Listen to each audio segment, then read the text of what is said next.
အရန်ရိုးရှင်းလွန်းတဲ့အိတ်ဆောင် Wi-Fi ဆက်။ကျွန်တော်စီမှာဒီအိတ်ဆောင် Wi-Fi ဆက်လေးတွေဝယ်ပြီးသွားရင်ပေါ့နော်။ဒီဆက်ကလေးရောက်တာနဲ့အင်တာနက်တန်းသုံးလို့ရပြီလားဆိုပြီးတော့ခဏမေးတယ်ပေါ့နော်။အဲ့ဒါလေးနဲ့ပတ်သက်ပြီးတော့အမဒီအိတ်ဆောင် Wi-Fi ဆက်လေးတွေနဲ့ပတ်သက်ပြီးတော့ဒီ video file လေးထဲမှာတေချာလေးရှင်းပြပေးပါမယ်။ဒီ mini အိတ်ဆောင် Wi-Fi ဆက်လေးတွေကကြတော့ပေါ့နော်။ဒီထဲကိုစင်ကတ်ထည့်ပြီးတော့သုံးရတာပါ။အမတို့ကကြတော့ဒီထဲကိုအင်တာနက်သုံးသီးသန့်ကတ်ဖြစ်တဲ့ပေါ့နော်။အတန်ဖက်စနက်ကတ်တို့ mynet mini back ကတ်တို့ထည့်ပြီးတော့သုံးပါတယ်။ဆက်ကလေးရဲ့အနောက်မှာအနောက်လေးကိုလှန်လိုက်ပေါ့နော်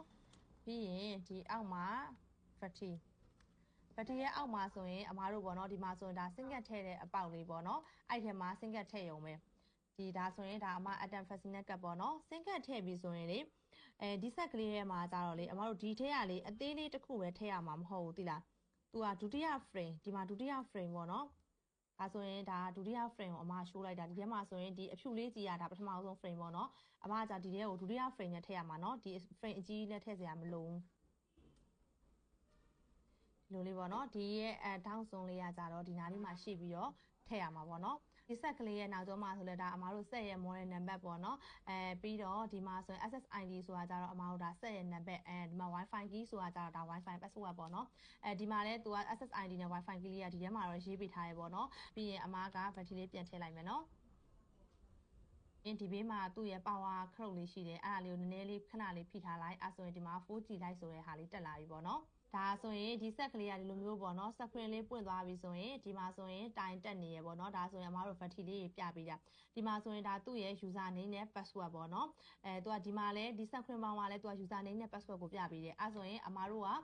ကိုယ့်ရဲ့ဖုန်းမှာuser name ကိုဒီ user name လေးကိုရှာလိုက်ပေါ့နော်ဒီ 4G နဲ့စာ user name လေးကိုရှာလိုက်ရှာပြီးတော့အမတို့ကသူ့ရဲ့ password လေးနဲ့ဝင်လိုက်ပေါ့နော်အဲ့ဆိုရင်ဒါ Wi-Fi သုံးလို့ရပြီ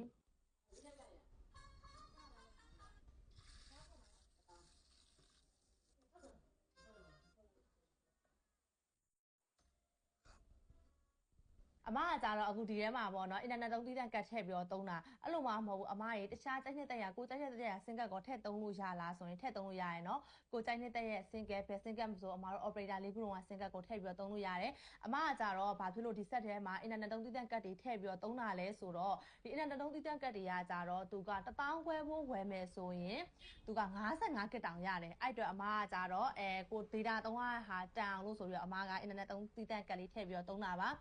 ဒီဆက်ကလေးရလေကိုတယောက်တည်းပဲသုံးရင်လည်းရတယ်အဲ့လိုမှမဟုတ်ဘူးမိသားစုနဲ့ Wi-Fi share ပြီးတော့သုံးမယ်ဆိုရင်လည်းအသုံးပြုလို့ရပါတယ်ဒီအိတ်ဆောင် mini Wi-Fi ဆက်လေးနဲ့အမားတို့ပေါ့နော်အင်တာနက်သုံးသီးကတ်လေးမှာကျင်နေဆိုရင်တော့အမားတို့ဒီမှာပြထားတဲ့ Viber မှာလည်းလာမှာလို့ရပါတယ်အဲ့လိုမှမဟုတ်ဘူးအမားတို့ရှိမှာပေါ့နော်ကိုယ်တိုင်ကိုကြား online မှာပဲနဲ့ကိုယ်တိုင်ကိုကြားဝယ်ကျင်နေဆိုရင်